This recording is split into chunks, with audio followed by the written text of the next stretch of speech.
ಪಂಚಶೀಲ ತತ್ವವನ್ನು ನಾವು ಒಪ್ಪಿಕೊಂಡಿದ್ದೇವೆ ಎನ್ನುವಂತ ಸಂದೇಶವನ್ನು ಸಾರುವಂತ ಈ 5 ದೀಪಗಳನ್ನು ಬೆಳಗುವಂತ ಕಾರ್ಯಕ್ರಮ.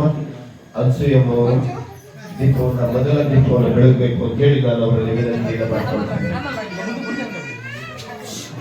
ಎರಡನೇ ದೀಪವನ್ನು ಮಂಜುಳಾ ಅವರು ಬೆಳಗಬೇಕು. ಮೂರನೇ ದೀಪವನ್ನು ಸುಧಾಕರ್ ಅವರು ಹಚ್ಚಬೇಕು.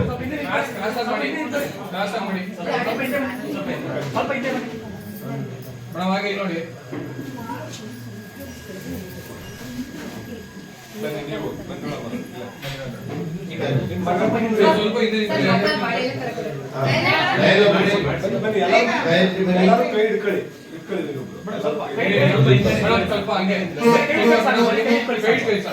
ಮೇಡಮ್ ನೀವು ಸ್ವಲ್ಪ ಮುಂದೆ ಬನ್ನಿ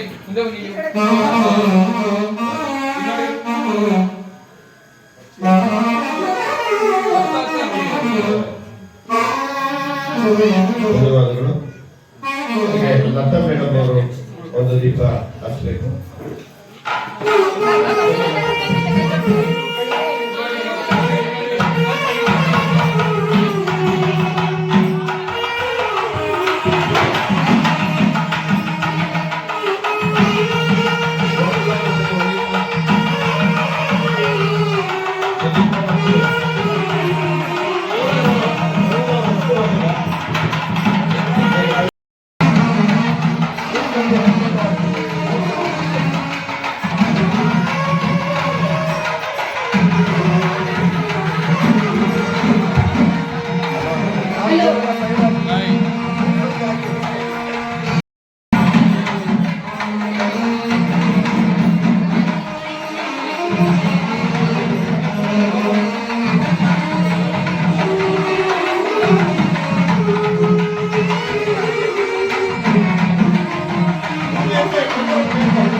ನಮೋ ತಸ್ಸ ಭಗವತೋ ಅರಹತೋ ನಮೋ ತಸ್ಸ ಭಗವತೋ ಅರಹತೋ ಸಮ್ಮಾ ಸಂಬುದ್ಧಸ್ಸ ಸಮ್ಮಾ ಸಂಬುದ್ಧಸ್ಸ ನಮೋ ತಸ್ಸ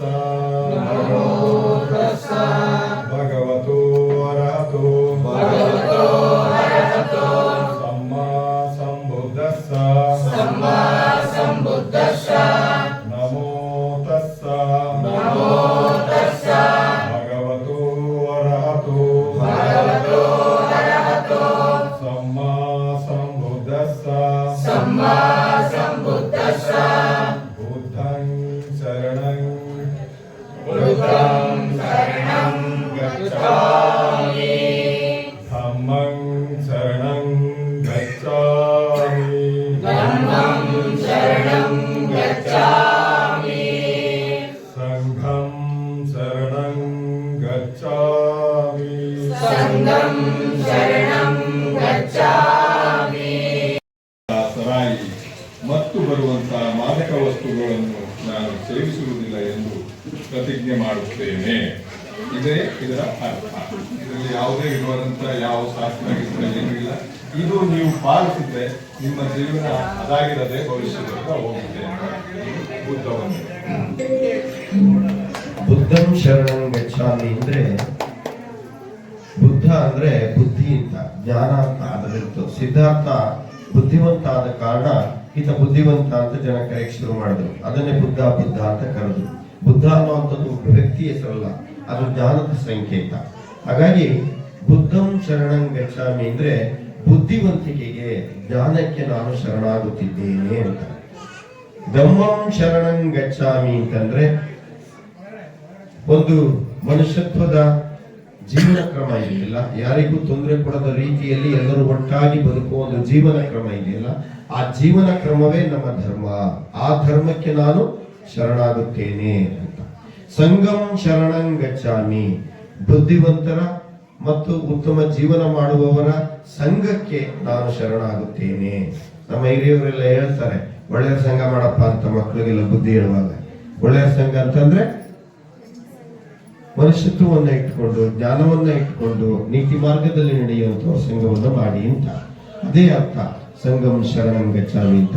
ನಾವೆಲ್ಲರೂ ಕೂಡ ಒಂದು ಸಂಘದಲ್ಲಿ ಇರುವಂತಹ ಒಳ್ಳೆಯವರು ಅಂತ ಅನ್ನೋದಾದ್ರೆ ಸಂಗಂ ಶರಣಂ ಗಚ್ಚಾಮಿ, ಆ ಸಂಘಕ್ಕೆ ನಾವು ಶರಣಾಗೋಣ ಅಂತೇಳಿ ನಾವೆಲ್ಲರೂ ಕೂಡ ಬುದ್ಧಂ ಶರಣಂ ಗಚ್ಚಾಮಿ, ಧಮ್ಮಂ ಶರಣಂ ಗಚ್ಚಾಮಿ, ಸಂಗಂ ಶರಣಂ ಗಚ್ಚಾಮಿಯ ದಾರಿಯಲ್ಲಿ ತಾವೆಲ್ಲ ನಡೀಬೇಕು ಅಂತ ಹೇಳ್ತಾ, ಮಂಜುಳಾ ಮತ್ತು DK ಅರುಣ್ ಕುಮಾರ್, ನಯನ ಮತ್ತು ಮಂಜುಳವರ ಅಣ್ಣ ಈರಣ್ಣ, ಹಾಗೆ ಮಂಗಳಮ್ಮ, ನಾಗರಾಜು, ಗಾಯತ್ರಿ ಮತ್ತು ಅವರ ಎಲ್ಲ ಕುಟುಂಬ ವರ್ಗದವರು ಈ ದಿನ ಈ ಹೊಸ ಮನೆಯ ಪ್ರವೇಶವನ್ನ ಮಾಡುವ ಮೂಲಕ ಬುದ್ಧನನ್ನ ಸ್ಥಾಪನೆ ಮಾಡಿದ್ದಾರೆ. ಬುದ್ಧನ ಭಾವಚಿತ್ರವನ್ನ ಮನೆದುಂಬಿಸಿಕೊಳ್ಳುವ ಮೂಲಕ ವಿಶೇಷವಾಗಿ ಗೃಹ ಪ್ರವೇಶ ಮಾಡಿರುವಂತದ್ದು ಇದೊಂದು ವಿಶೇಷ ಅಂತ ಅನ್ಸಿದೆ ನಿಮ್ಗೆ ಅಲ್ವಾ? ಬೇರೆ ಕಡೆ ಬೇರೆ ಬೇರೆ ತರ ಎಲ್ಲ ಮಾಡ್ತಾರೆ, ಆದ್ರೆ ಇದು ಅರ್ಥಪೂರ್ಣ ಅಂತ. ವೈಜ್ಞಾನಿಕವಾಗಿ ಇದಕ್ಕೊಂದು ಅರ್ಥ ಇದೆ ಅಂತೇಳಿ. ಬೇರೆ ಬೇರೆದೆಲ್ಲ ಮಾಡೋದು ಯಾರೋ ಮಾಡ್ತಾರೆ, ನಾವು ಮಾಡ್ತಿದೀವಿ ಅಂತ ಮಾಡ್ತಾರೆ, ಅದಕ್ಕೆ ಅರ್ಥ ಇಲ್ಲ. ಯಾಕೆ ಇವೆಲ್ಲ ಮಾಡ್ತಿದ್ರಿ ಅಂದ್ರೆ ಸ್ಟ್ಯಾಂಡರ್ಡ್ ಆಗಿ ಯಾರು ಮಾಡ್ತಿದ್ರು ನೋಡ್ಕೊಂಡು ನಾವು ಮಾಡ್ತೀವಿ. ಸತ್ಯನಾರಾಯಣ ಪೂಜೆ ಯಾಕೆ ಮಾಡ್ತೀವಿ ಅಂದ್ರೆ ದೊಡ್ಡ ದೊಡ್ಡವರೆಲ್ಲ ಮಾಡ್ತಿದ್ರು, ನಾವು ಮಾಡಿದ್ರೆ ಸ್ಟ್ಯಾಂಡರ್ಡ್ ಅಂತ ಅನ್ಸ್ಕೊತೀವಿ, ಅದಕ್ಕೆ ನಾವು ಮಾಡ್ತೀವಿ ಅಂತಾರೆ. ಅದ್ರಲ್ಲಿ ಯಾವ ಅರ್ಥಗಳು ಕೂಡ ಇಲ್ಲ. ಆದ್ರೆ ಎಲ್ಲರಿಗೂ ಕೂಡ ಬುದ್ಧ ಒಳ್ಳೆಯ ಸಂದೇಶಗಳನ್ನ ಕೊಟ್ಟಂತವನು. ಬುದ್ಧ ಹೇಳ್ತಾನೆ, ನಾನು ದೇವರಲ್ಲ, ನಾನು ನಿಮ್ಮಂತಹ ಮನುಷ್ಯ. ನೀವು ನಾನು ಹೇಳಿದ ಎಲ್ಲ ವಿಷಯಗಳನ್ನ, ಸತ್ಯಗಳನ್ನ ಕೇಳಿ ನಿಮ್ಗೆ ಸತ್ಯ ಅಂತ ಅನ್ಸಿದ್ರೆ ಮಾತ್ರ ನೀವು ಪಾಲನೆಯನ್ನ ಮಾಡಿ.